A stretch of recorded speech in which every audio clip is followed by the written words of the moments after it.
भागवत किसे कहते हैं? भागवत सुनने तो आप बैठे हो, उसके पहले भी आपने भागवत सुनी होगी 1-2 बार 4 बार, पर भागवत किसे कहते हैं?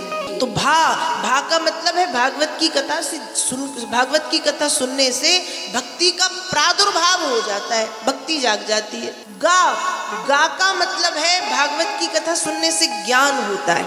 अब यहाँ कौन सा ज्ञान होता है? कहा यहाँ गा का मतलब है ज्ञान, और ज्ञान मतलब उचित और अनुचित का ज्ञान, सत्य असत्य का ज्ञान, सही गलत का ज्ञान होता है भागवत की कथा सुनने से।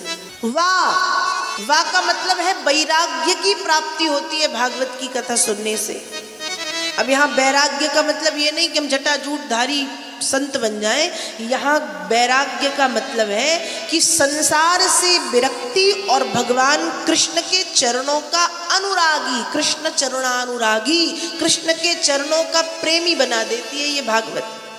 भागवत ता का मतलब है त्याग, ता का मतलब है तपस्या। भागवत की कथा सुनने से त्याग और तपस्या करने के भाव जीवन में आते हैं, उसको कहते हैं भागवत। आनंद टीवी से जुड़ने के लिए आप हमें व्हाट्सएप करें 9277395752 पर।